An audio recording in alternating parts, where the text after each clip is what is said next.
gente, que estamos en un nuevo vídeo y una nueva serie. Esto es Metal Gear Solid 3.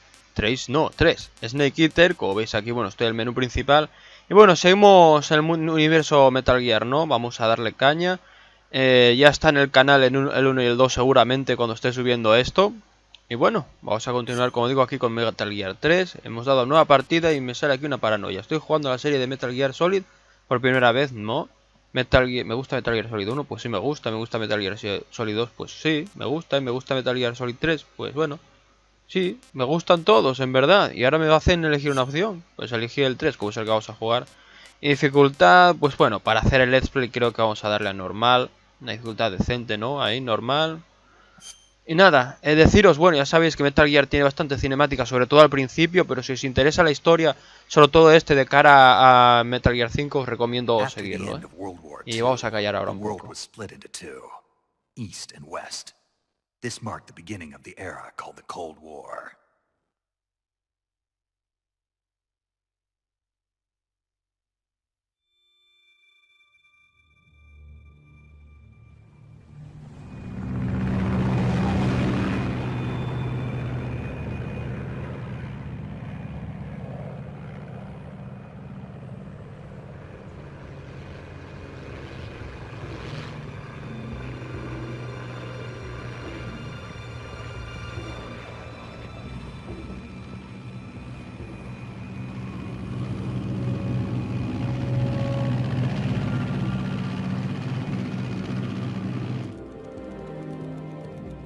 Flying over Pakistan, altitude 30,000 feet. Approaching Soviet airspace. 20 minutes to drop off. Commencing internal depressurization. Equipment check. Arm main parachute. All right. You ready to go? Drop zone still showing a high pressure mass. Cav okay. Good. We've got high visibility.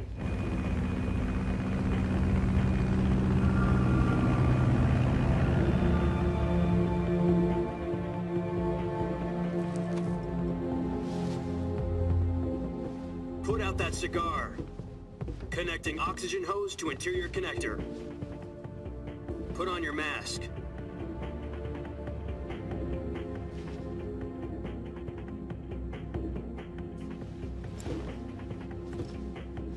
Does this panty waste know what he's doing? Approaching release point.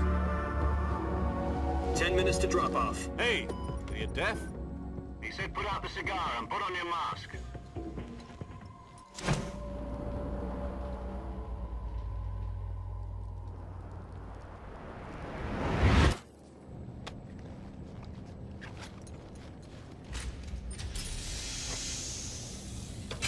Depressurization complete.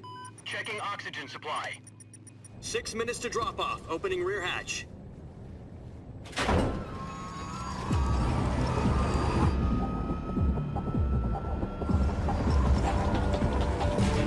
Sunrise.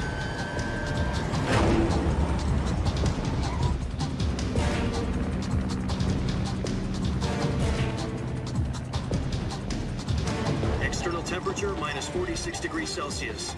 2 minutes to drop off. Stand up.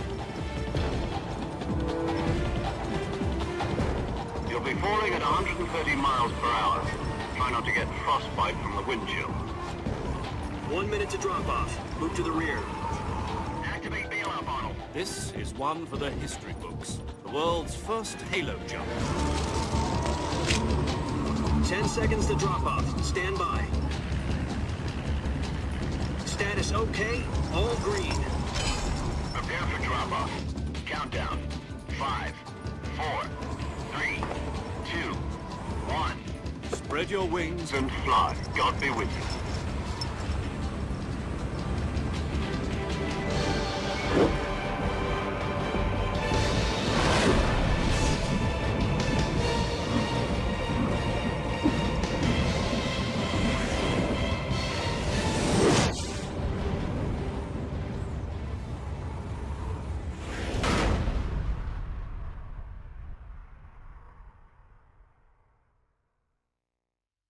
Jack, I've got some important news.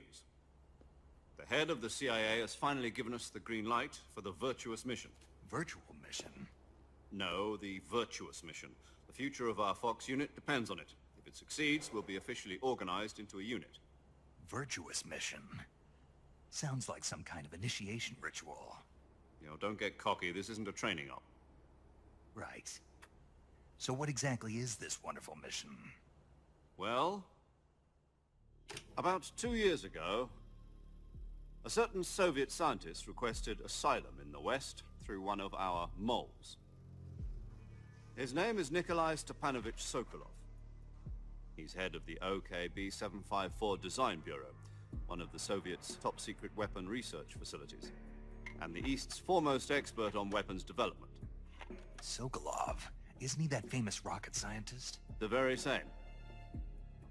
On April the 12th, 1961, the Soviets achieved the first manned spaceflight in history. The Earth was blue, but there was no God. Well spoken.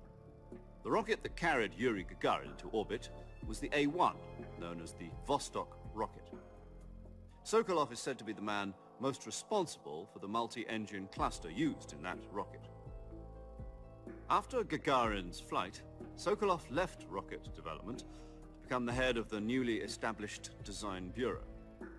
From a lowly technician to head of a design bureau, that's quite a success story, so why do you want to defect? It seems he'd become afraid of his own creations.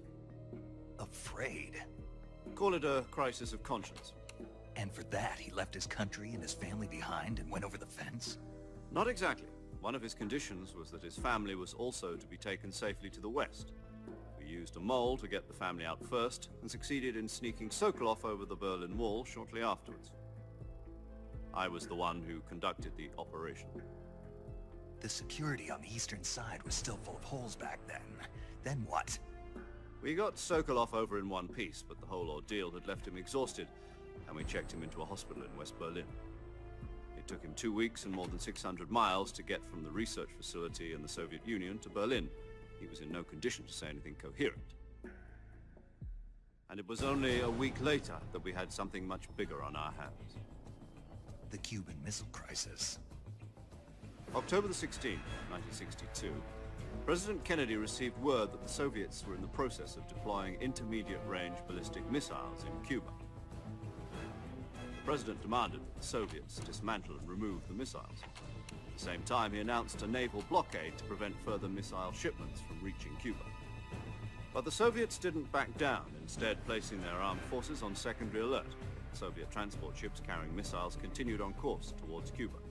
US and Soviet forces went on alert for an all-out nuclear war.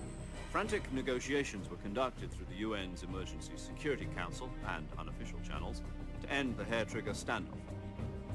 Finally, on October the 28th, the Soviet Union agreed to remove its missiles from Cuba, and so the world avoided a nuclear holocaust.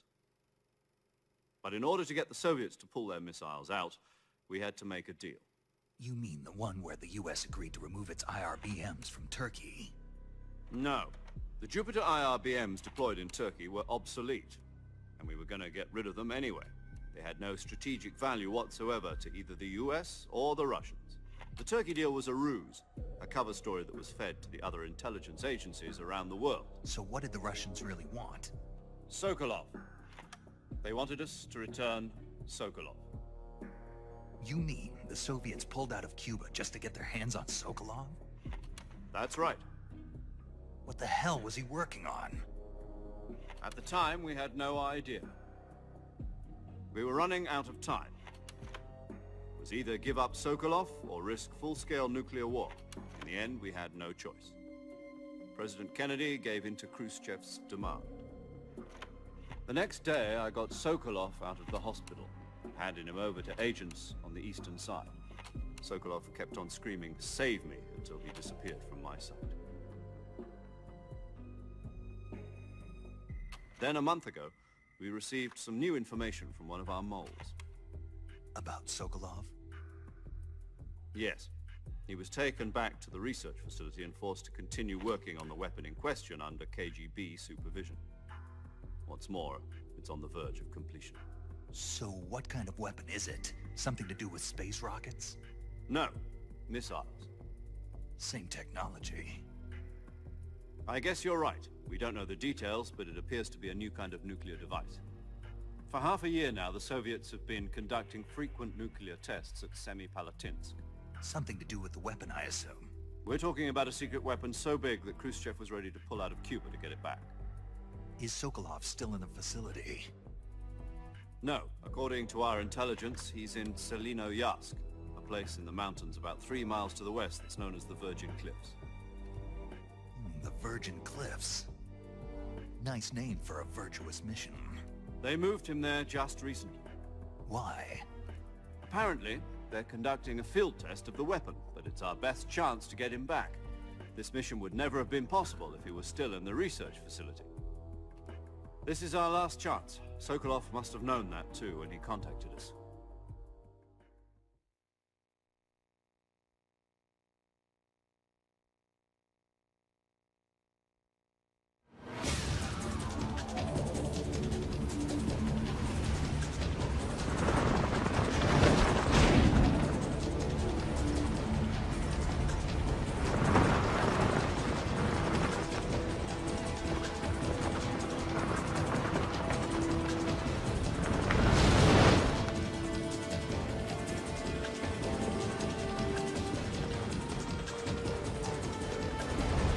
Listen up, Jack. Your mission is to infiltrate Selino-Yarsk in the Soviet mountains, ensure the safety of Sokolov, and bring him back to the West.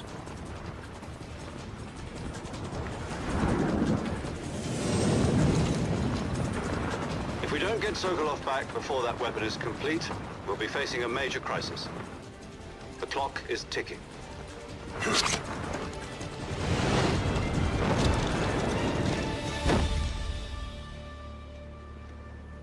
Once we've confirmed the rescue of Sokolov, stand by at the recovery point. A recovery balloon will be dropped at that point. Helium will be pumped into the balloon to inflate it. The process takes about 20 minutes. Once it's complete, the gunship's arm will latch onto the balloon and pull it up. The Fulton surface-to-air recovery system. I'm familiar with the theory. Take it easy. It's been combat-proven. Do you think Sokolov is up to it? The shock will be less than during a parachute jump, and the arm can handle up to 500 pounds. So you're planning on going over the border in a single combat talent? She's equipped with 2 6-barrel 20mm Vulcan cannons, as well as 2 40mm machine guns. Sounds like she could hold her own against a battalion of tanks. Even with the fuel in the reserve tank, we're facing a 4-hour time limit. If all goes well, it shouldn't take more than a few hours. Home in time for dinner. But if anything goes wrong, you'll be eating dinner, breakfast, and all the rest of your meals in the jungle.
Do you copy?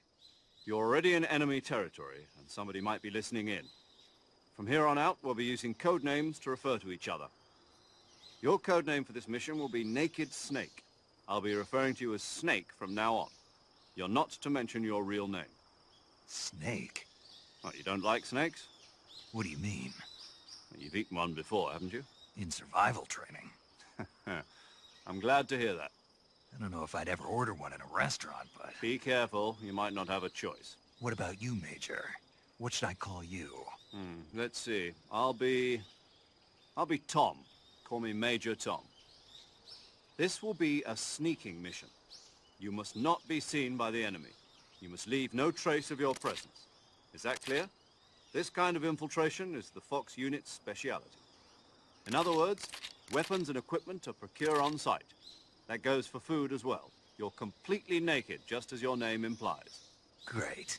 Now I see why you asked me if I like snakes. I suppose calling me Snake was your idea of a joke, too. No.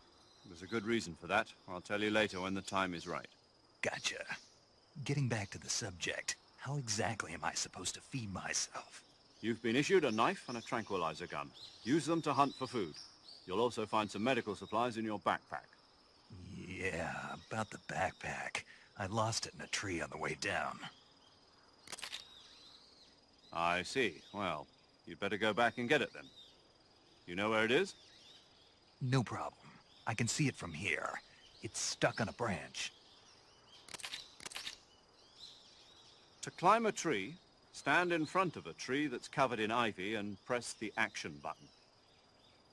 I'll be monitoring your progress over the radio. We can't risk violating Soviet airspace, but I'll be in the gunship. My frequency is 140.85. I'll give you a call if I need to talk to you. If you need to talk to me, use the send function. Okay, Snake, go get your backpack.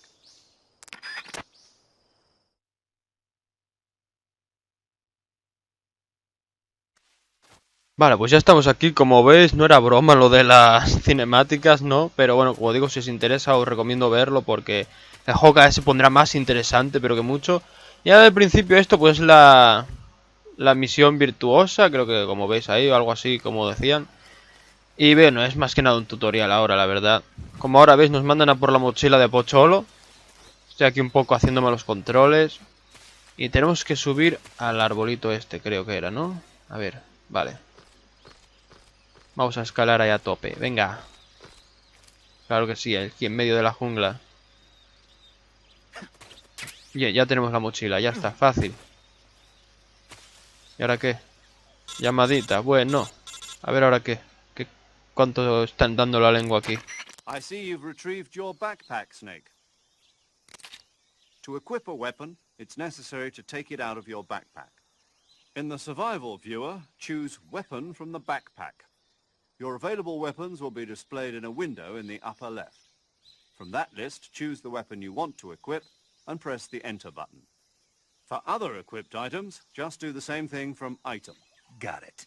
Use the survival viewer backpack. Yep, that's right. Survival is fundamental to this mission. After you've been out in the field for a while, your stamina will start to drop. If your stamina gets too low, it'll affect your performance. You won't be able to shoot accurately, for example, and your wounds won't heal as smoothly. Keep an eye on your stamina so you don't run out. To recover lost stamina, you can hunt for local flora and fauna. You can use either your tranquilizer gun or your knife to hunt. My only weapon is a Mark 22 Hush Puppy tranquilizer gun? That's right. It's been fitted with its own suppressor. However, the suppressor will deteriorate every time you fire. Once its durability reaches 0, the noise suppression effect will be gone. So don't get too trigger happy with it. The suppressor's durability is shown in the icon. Any weapons and equipment beyond what you're carrying now, you'll have to find as you go. I have to find my own weapons and equipment? Whose crazy idea was this anyway? Solo covert actions are standard Fox operating procedure. You can't leave any traces of your presence. No weapons, equipment, footprints, sweat, or bodily waste. The same goes for bullets and cartridges, too. Your presence in enemy territory is already a violation of international conventions of warfare. There aren't supposed to be any American soldiers in Russia. It could spark an international incident. You can't let anyone see you. You can't let the enemy know you're there. This is a stealth mission. You're a ghost, Snake, in every sense of the word. and there'll be no rescue if you're captured. The military and US government will deny any involvement in the affair. Then I'll just have to take care of myself, huh? I'm afraid so. You've been given a fake death pill for that purpose. SIS guidelines stipulate that soldiers on covert ops like this one be issued a potassium cyanide capsule. Tape it to your body so you can take it when you need to. How generous of you. Use it if you're taken prisoner by the enemy. It'll send you into a state of false death for a short time. Fooling them into thinking that I'm really dead. So, how do I come back to life? Just take the revival pill. You mean that thing they put in my tooth before the mission? That's the one. But be careful. If you remain in a state of false death for too long, nothing will be able to bring you back. Remember that. I'll keep it in mind. You said this was a solo mission, right? Right. I guess that means I can't count on any reinforcements. Correct. The mission rests entirely in your hands. A real one-man army. Relax. There's a support team ready to back you up over the radio. Who? I'll introduce them to you. This time, survival is of utmost importance. The first member of the support team will be in charge of monitoring your physical condition, acting as a medic, so to speak, as well as recording your mission data. She's a member of Fox as well, and she's here on the gunship with me. She? Hello, Snake. I'm paramedic. Nice to meet you. Paramedic. As in a medic who comes in by parachute. Aren't you going to tell me your real name? Are you going to tell me yours, Mr. Snake? My name, huh? It's John Doe. And they call you Jack for short. You're a regular Captain Nemo. A name means nothing on the battlefield. After a week, no one has a name. What's your name? Jane Doe. Very funny. I wasn't joking, but I'll tell you my name only if you manage to make it back alive. My frequency is 145.73. She's also in charge of recording your mission data. Whenever you want to save, send a message over the reserved save frequency, 140.96. So saving lets me record my mission data. That's right. It also records the state of your health. Good to know. There's one more person I want to introduce you to, Snake. Huh? Speaking of snakes, you remember the boss, don't you? A legendary soldier and your mentor. Actually, it was the boss that got the DCI's authorization in the first place. She's going to be serving as Fox's mission advisor. The boss is? She also helped me plan this mission. She and I were at SAS together. Jack, is that you? How many years has it been? Boss? That's right. It's me. Oh. Talk to me. Let me hear your voice. It's been 5 years, 72 days, and 18 hours. You've lost weight. You can tell just by the sound of my voice. Of course I can. I know all about you. Really? Well, I don't know anything about you. What's that supposed to mean? Why'd you disappear on me all of a sudden? I was on a top-secret mission. Hmm. You didn't need me anymore. But there were still so many things I wanted you to teach me. No, I taught you everything you needed to know about fighting techniques. I taught you all I could. The rest you needed to learn on your own. Techniques, sure. But what about how to think like a soldier? How to think like a soldier? I can't teach you that. A soldier needs to be strong in spirit, body, and technique. And the only thing you can learn from someone else is technique. In fact, technique doesn't even matter. What's most important is spirit.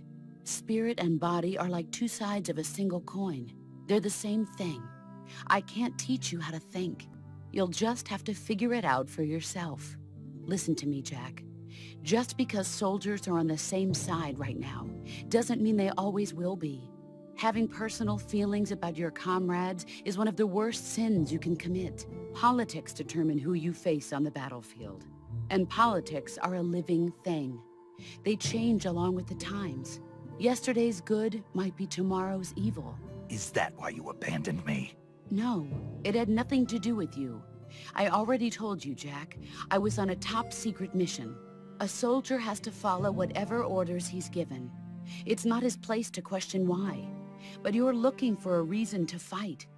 You're a natural-born fighter, but you're not quite a soldier. A soldier is a political tool, nothing more. That's doubly true if he's a career soldier.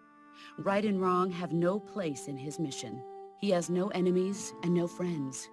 Only the mission. You follow the orders you're given. That's what being a soldier is. I do whatever I have to get the job done. I don't think about politics. That's not the same thing. Sooner or later, your conscience is going to bother you. In the end, you have to choose whether you're going to live as a soldier or just another man with a gun. There's a saying in the Orient, loyalty to the end. Do you know what it means? Being patriotic. It means devoting yourself to your country. I follow the president and the top brass. I'm ready to die for them if necessary. The president and the top brass won't be there forever. Once their terms are up, others will take their place. I follow the will of the leader, no matter who's in charge. People aren't the ones who dictate the missions. Then who does? The times.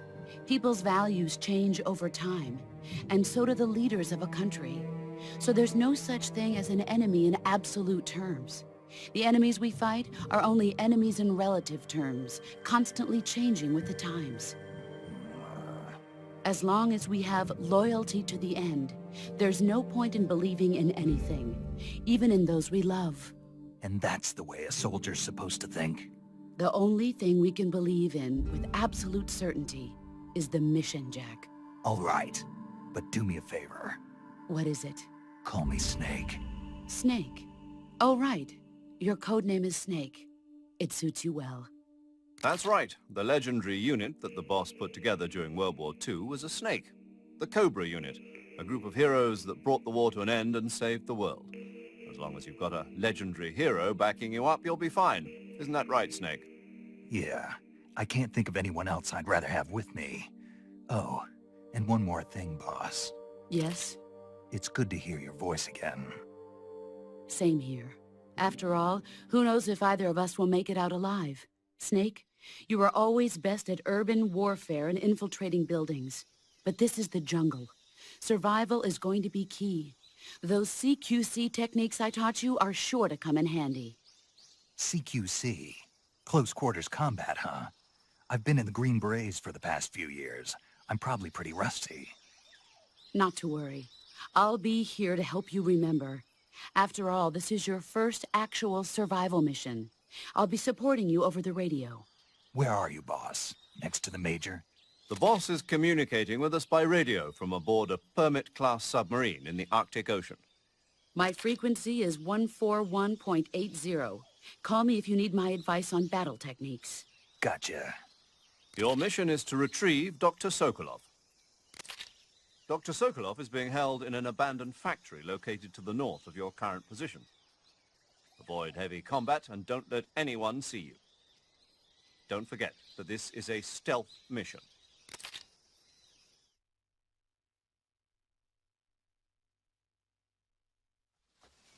Snake, try to remember some of the basics of CQC.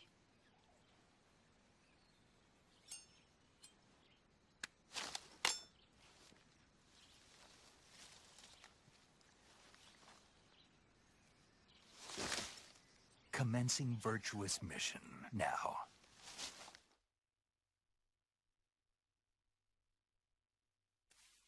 Bueno, pues llevamos un rato aquí grabando, aunque jugando poco, así que creo que voy a guardar, porque se va a hacer si no demasiado largo. Y bueno, ahí veis, ¿no? Vamos a guardar. Yes. Y bueno, comienza la misión virtuosa, como dice aquí Solid Snake. Le damos a nueva partida, sí. Y nada, me voy a ir despidiendo. Lo veremos cómo sigue esto en el próximo capítulo. Aquí ya empiezan a contarnos películas, nunca mejor dicho.